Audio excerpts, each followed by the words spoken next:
nege kanya wolonvla temenani sanga tan konontonye anga kumaso kononana soliga wuli ke bagaw anga fulibe aw bela jileni aw munu meino aw be aw sokonna wala ni wakati konnala ni aw sokolinu ana ambe aw fo mamunu sera uka barake ro la kabanu watelo were nouveau la folini wala ni mandon obedi aw kilingilina bela jilima lame baga jamakulu antinyina aw ko ambe radio renouveau lame baga kilingilina bela jilinfo ka radio ni lame baga bela jilinfo ni wakati ko folina o ko fe franka radio chama wore we no munu me soko awna wala za khasika ni jemu kain chari mali fantan nani bela jilina anga fuli bebe anga abonné ou antinyina aw ko mamunu mi ga enlager direct la ni wakati ko folina anga page Facebook kam renouveau FM et renouveau télé page anga fuli bebe bela jilini ko beki bisimla be tarata renouveau soko mada kuna foni aleka anga dibila barake bagaw anga fuli be uye la bon bela jilin tiki sen kan wa kuma so kona yanno an fenega la bon bela jilin sabatilino amena do kibore olu konna la sisano Umar Koita ali kala bon bela jilin sabatira fembe dale Isa Kawasi dibela ali fenebe yanno ka fara fanta tumota kan soni kibore amena do olu konna la mimatu au kidingi dinaka kuna siri dame se ka kari ola chugo yamna Umar in tokoma amba nsoma chugodi amba tava karbashitila me alatano amba ini soliga uli doni ambe foli kura ka shi aname bo bela jelema mama be ni sangen kono na ko olu sogolindo ana ko dugu wera jara kuna foni ko bambulo amina milla suma soni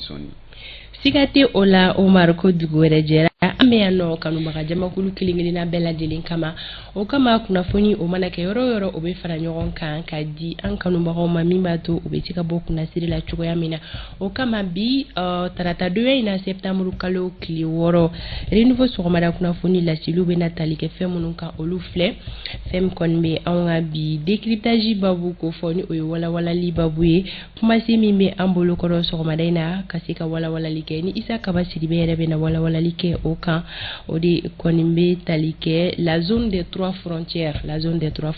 Isa Kaba abena o nyefo anyana ani obe talike wale amna bela jelinga sika family nyuma soro ko yelma M5 RFP tumba feka wulika jode boloda fembe talike premier ministre aliga la halayo kanwa o kama amena nyiningal tenku M5 RFP shifina kaula wasika nyafoli jonjon ke anyeni kiboria nunu oluka fem kon betalike nabintu jakitelani alekoni malisi koni donko tigila moy aleka sutralu baraw kon gera kunu fana kaw fino ola on yakuba dumia bena nyogola soro kuna fondila do wasolonka do femme talike wasolonka de ulu hakina abena odi ama anuka yeta ka kenyani alaye akabara minke katakana bintu ale fanfelala femme talike don kibarula obedaile awibi Omar Koita fe tanga zegin kibario ulu we sori bolo o yella dai kenya kuna foni o bela jilime anno kalasi awma awada nyogo aleka wulika jo konona na Alexi o fenega la si ube temebi kenengena yala amaso femunuma fembe talike anga do foli duma na ni bela jilime anno kalasi kanu bako mabonya ani karama konnala ame baraw daile sisa ni wakati bolo da chugwe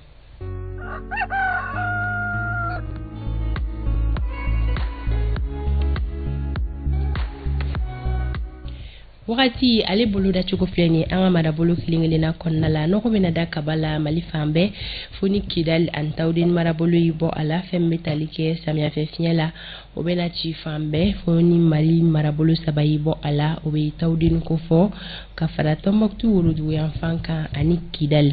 fem kon be talike anga kono fe mara bolo nun konnala ko oluga biyoro jam fleli ko ni ko gele adon na do ala gele sababu o gom bloni woro jam fleli mi ko dawe damne kilometri woro ka la kono to bonyon ko la sanku kon bulu dalino sanfien ani sanji biso mare la kaikaw aw be sikaw sikini sanku katasi kitama nyoro buguni ani kulikoro ola big les journées kon na la ko sanku kon bulu dalino mali fambe fon tawdini bo ala ka frato moktu kan gawo menaka ani kidal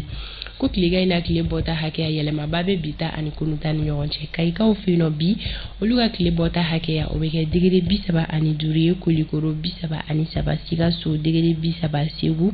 bisaba ani saba mopti bisaba ani duru tomboktu kafara gawo kan oluta beke digiri bisaba ani konontoni kidal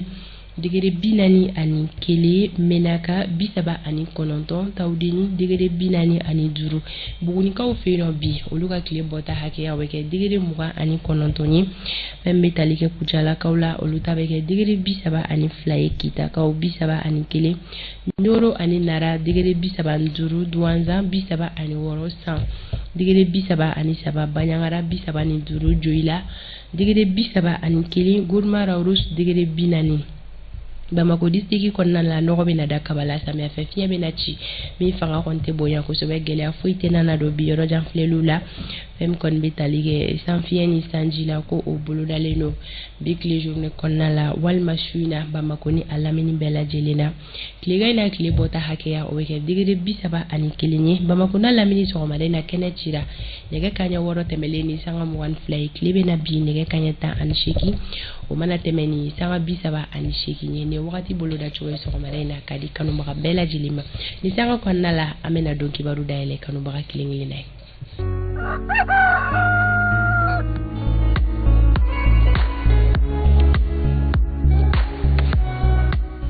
sanga 25 o bɛ nɛgɛ kanɲɛ 7 sanfɛ Umar Koita don kibaru dayɛlɛ wagati sera siga foyi tɛ ala kunnafoni minnu bɛ an bolo bi an damina se minnu ma o dɔw bɛ tali kɛ fɛn min kɔni sɔrɔsiw ka kunnafoni diso ni o diripa ye ale ni kunnafonidilaw ye ɲɔgɔn ye mun de bɔra a kɔnɔna na an bɛna an da se o ma sɔni k'an da don o la fɛn min kɔni ji ka san naliba ji ye tiɲɛni kɛ yɔrɔ caman na dɔrɔn bɛ o la fana bɛ o la ani ka taa se Pucala an fanfɛlaw ma o ko kɛra cogo di an bɛna an da don o bɛɛ lajɛlen na ko walawala fɛn min kɔni an da sera ma don tɛmɛnen kunnafoni na fɛn min INTM gɛlɛya bɛ ale ni cɛkɛlaw ka minisiriso cɛ a ko bi cogo di bi da in na an bɛna an da so bɛɛ lajɛlen ma ni Sedina Umar ale ka yamaruyaw ye an bɛ foli kurakura ka ɲɛsin an lamɛnbaa bɛɛ lajɛlen ma aw minnu wulila ka aw sɔgɔ an na walasa cogo min na ka kunnafoni sɔgɔmadataw sɔrɔ o hukumu kɔnɔna na fɛn min kɔni sɔrɔsiw ka kunnafoni diso min bɛ yen nɔ ni ale bɛ wele bakuruba fɔla DIRPA ale kɔni kunnafoni di kɛnɛ dɔ sigi ka bɛn kunun ko ntɛnɛn septembre kalo tile 5 ma o hukumu kɔnɔna na u kɔni ɲɛfɔli kɛ fɛn min kɔni bɛ tali kɛ an ka finitigilakaw bɛ ka wulikajɔ min kɛ jamana camancɛ bolo kɔrɔn fan fo ka taa se tilebiyanfan ma walasa cogo min na lakana bɛ se ka sabati o hukumu kɔnɔna na u kɔni ɲɛfɔli bɛrɛbɛrɛw kɛ wulikajɔ minnu kɛra an ka pankuru kuraw fɛ ani ka taa se finitigilakaw ye wulikajɔ minnu kɛ ka ɲɛsin maa jadimaw ma u ye dase fana fɛn min kɔni faransi finitigilaka minnu tun bɛ Gawo olu talen kɔfɛ wulikajɔ minnu kɛra olu kɔfɛ u y'u dase o bɛɛ lajɛlen ma an ka jɛ an ka lasew lamɛn Bakari Siribe ale ka kuma baara la ka kɛɲɛ ni colonel Suleman Danbele ka laseliw ye kunnafonidilaw ɲɛkɔrɔ nin kɛnɛ in kan uti kalo tɛmɛnen kɛra kalo ye kalo min na finitigilakaw sera ka paraɲɛba kɛ bamantiya wale kɛlɛli la opération Maliko kɔnɔna na nin kɛnɛ in kan finitigilakaw ka se sɔrɔ ani fo ka taa se baara minnu kɛlen don finitigilakaw fɛ min b'a to sɛnɛkɛlaw bɛ se k'u ka sɛnɛ kɛ hɛrɛ ni baden kɔnɔna na jamana camancɛ yan fan fɛ DIRPA ɲɛma dankan bi da don olu la ni mois in ta la sɔrɔsiw ma jɔ faamaw continuera terrain kan u évoluera terrain kan donc centre kɔnɔ yɔrɔ caman kɛra yɔrɔ minnu kɛra ka ca ni an bɛ se ka fɔ a ka ca ni yɔrɔ 30 ye u bɛ taa gosili kɛ yen nɔ u bɛ terroriste sɔrɔ yen u b'u ka minɛnw sɔrɔ yen u ka minɛnw bɛ bila terroriste fana ka doniw bɛ bila yɔrɔ min na forêt kɔnɔna ninnu na yen nɔ avion bɛ taa gosili kɛ yen cogo min na mɔgɔw fana bɛ taa gosili kɛ yen ten cogo la min fana ye barika ni maaw ka tagali ye ni ka bɔ Gawo mara kɔnɔna na min yɛrɛ ma kɛ sariya kɔnɔna na DIRPA ɲɛma dankan bi da don fana na kɔrɔlen n'u bɛ u ka yɔrɔw bila u ni an ka ɲɛmɔgɔw de bɛ taa ka taa cérémonie kɛ u bɛ taa ka taa clé di k'a fɔ an ye nin kan ye an y'a bila a filɛ nin ye k'a matérialiser n b'a fɔ cogo min na ka bolonɔ k'a la nka Gawo t'a la o ma sɔrɔ a la u wulila dɔrɔn u y'u ka minɛn cɛ u taara u ka sɔrɔ k'an ka mɔgɔw informer k'olu taara min tun kan ka kɛ k'an teliya ka yɔrɔw minɛ yanni juguw ka na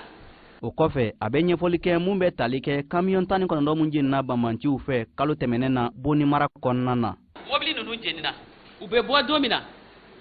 u ye faamaw tɛmɛtɔ ye alors que opération dɔ de tun fɔra faamaw girinna ka taa o la olu y'u tɛmɛtɔ ye dɔrɔn olu kɔnɔ ko parce que u kun jɔlen don a tun fɔra ko escorte fɛngɛ bɛna kɛ pour eux bɛɛ n'i ka faamuyali cogo don olu y'a faamuya ko nin min filɛ nin ye nin nana anw de kama faamaw tɛmɛna yɔrɔ min na dɔrɔn olu fana tugura faamaw nɔfɛ u ka teli ni camion baw ye olu taara yɔrɔ jan min yɛrɛ kɛra olu kɔfɛ u t'a dɔn yɛrɛ kɔfɛ de an nana bɔ a kalama n'o tɛ k'a fɔ k'u tora u abandonné na u ma abandonné halisa min b'a to fintigilakaw kɔni bɛ se ka se sɔrɔ bamanciya wali kɛlɛli la Mali fan bɛɛ diriba ɲɛma fo ka taa se a ka kankɔrɔsigi ma u ye weleda tuguni k'a ɲɛsin jamanadenw ma min b'a to u bɛ se k'u ka baaraɲɔgɔnya sinsin. ni kun ye finitigilakaw ka kunnafonidiso olu ka laseli ye finitigilakaw ka wulikajɔ kan an bɛ dugawu kɛ halisa ala ka bɛn sabati an ka jamana kɔnɔna na. kunnafoni sera nasira la halisa an da sera ma fɛn min kɔni Tombouctou Gurumara Rosa ale cɛ la fɛn min kɔni kurutigi minnu bɛ tanikasegi kɛ nin yɔrɔ ninnu na olu kɔni y'a yira k'a fɔ ko olu bɛna baaraw jɔ ka sababu kɛ ko maa banbagaci walima maa marifatigi dɔw bɛ yen nɔ ko u bɛ gɛlɛya sigi u kan kosɛbɛ u ka baaraw hukumu kɔnɔna na kɛrɛnkɛrɛnnenya la n'u bɛ ka bɔ Gurumara Rosa ka na Mopti ka tɛmɛ Tombouctou fɛ a ko bɛ cogo di an ka jana lasew lamɛn. ka tɛmɛ ni an baarakɛɲɔgɔn dɔ ka fɔ ye Aziz Maïga kurumbolila minnu bɛ yen nɔ Tombouctou ani Rarouz furancɛ la k'olu bɛ wari sara pɔsi 7 de la wa ko a kurumbolila kelen kelen bɛ se ka 200 sara yanni u ka se u seyɔrɔ la wa kurumbolila dɔw yɛrɛ ka fɔ la olu tɔɲɔgɔn caman bɛ Tombouctou dɔkitɛriso la ka sababu kɛ banmaci ninnu b'u ka maaw bugɔ ni wari ma sɔrɔ minnu bolo ko wa u ye welewelemada bila Mopti Tombouctou ani Gawo ɲɛmɔgɔw ye walasa u ka fura sɔrɔ a ko la nka halisa fura ma sɔrɔ o ko la.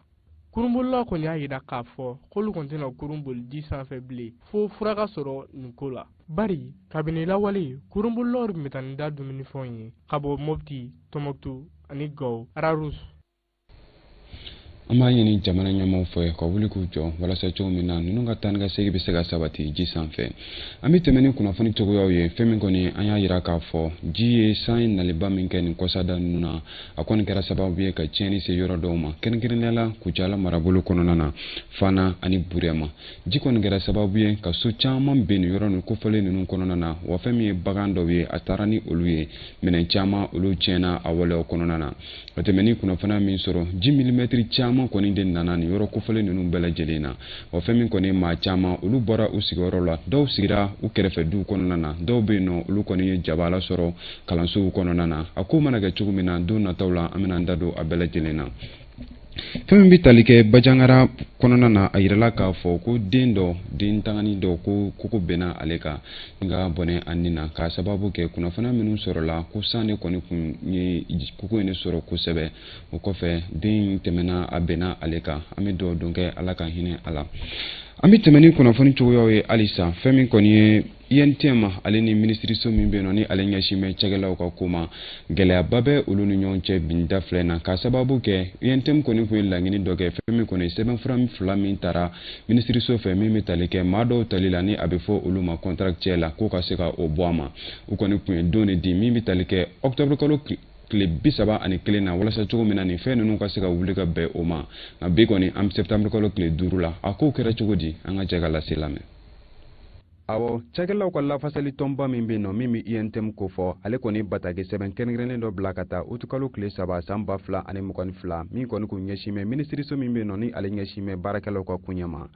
sɛbɛnfura in kɔnɔna na a kɔni kun bɛ tali kɛ sɛbɛnfura min taara min bɛ tali kɛ arrêté numéro 2022-0278 baara MTFPDS-SG-CNCFP min kɛra ka bɛn février kalo tile 22 san 2022 ani ka taa se arrêté numéro 2022-3266 baara MTFPDS SG-DNFP-D1-3 min kɛra ka bɛn juillet kalo tile 26 san 2022 ma min kun bɛ tali kɛ maa dɔw tali la forobaca la ni olu bɛ tali kɛ contractuel la fɛn min kɔni INTM maa ɲɛma min bɛ Yakuba Kuyatile ko fɔ ale kɔni b'a yira k'a fɔ ko majɛ minnu bɛ nin ko ninnu cɛ k'u bɛ tali kɛ arrêté fɔlɔ min taara min kɔni bɛ a yira k'a fɔ ko ni maa ninnu kɔni ka tali ko o ma kɛ ni forobaca lahala ye bari ko u kun bɛ cakɛda minnu na k'u sara kun bɛ bɔ yen kɔfɔlen ninnu de la k'u sara ko u kun tɛ bɔ jamana kɔni kɔnɔna na i n'a fɔ a kow fara cogo min na ka tɛmɛ ni INTM ka kuma ye u kɔni y'a yira k'a fɔ ko ninnu kɔni ye waleyaw ye min bɛ Malikura ko k'o lagosi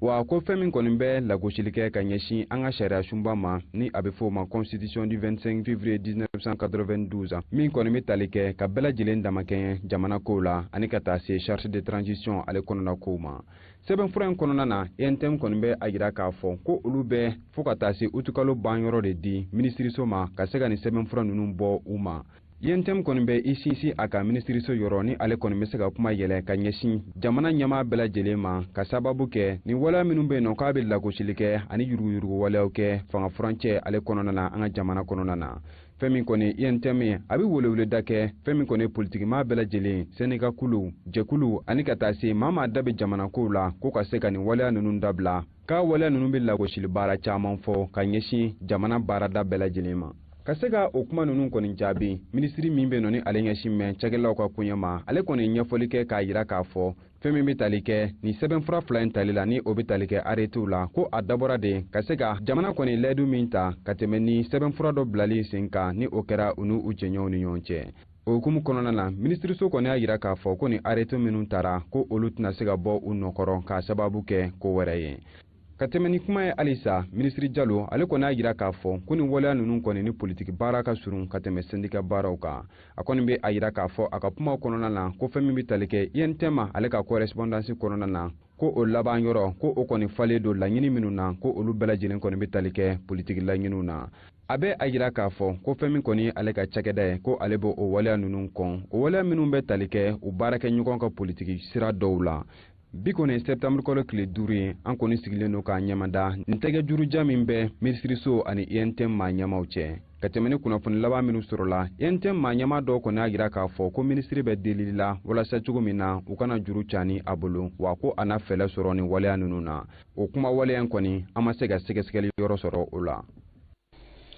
bi septembre kalo tile 6 an b'a laɲini halisa sigafɔw ka se ka kɛ walasa ɲɛ bɛ se ka sɔrɔ nin ko ninnu na fɛn min kɔni maa minnu bɛ an ka kasobon kɔlɔsi olu kɔni fana y'a yira k'a fɔ ko olu nisɔndiya tɛ kosɛbɛ grille unifiée de salaire ko min bɛ senna o ko la ka tɛmɛ ni kunnafonidi kɛnɛ dɔ ye ni u y'o sigi ka bɛn sibiri don ma septembre kalo tile 4 u kɔni u ka nisɔngoya yira ka tɛmɛ ni waleya dɔw ye an ka jɛ an ka lasew lamɛn a kan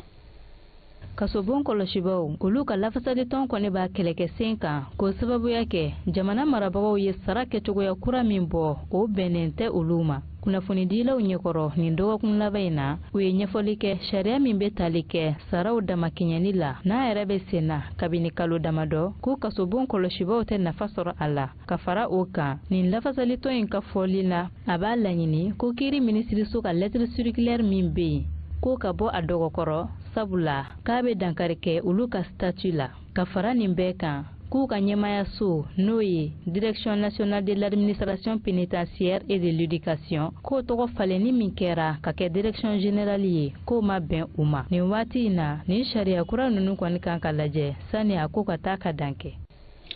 ni kun ye Maimuna Ouedraogo ale ka lase Fatuma Tumata ni kun ye kunnafoni kun fɔlɔ ye an sera ka min sɔrɔ fɔlɔ ka di an lamɛnbaaw ma yanni an ka don kun filanan kɔnɔna na sika tɛ a la fɛn min bɛ tali kɛ don kibaru ta ko fɔlɔ o tun bɛ tali kɛ na Umaru k'i fo an bɛ an sɛnsɛn ka taga ɲɛfɛ ni kibaruya tɔw ye sisan an bɛ taa an ka siraba kanaw la bi sɔgɔmada in na yalima an ka siraw bɛ lahalaya jumɛn kɔnɔna la tan ka segin yɛrɛ bɛ cogo di Sori Ibrahim Diallo ani ale bɛna ɲɔgɔn lasɔrɔ ni an ka nɛgɛ kɛrɛfɛtigi ni o labɛnna n'o bɛ tali kɛ Fuseni Dawula ani Sori bɛna ɲɔgɔn lasɔrɔ a bɛna an ladɔnniya bi sɔgɔmada in na tan ka segin kan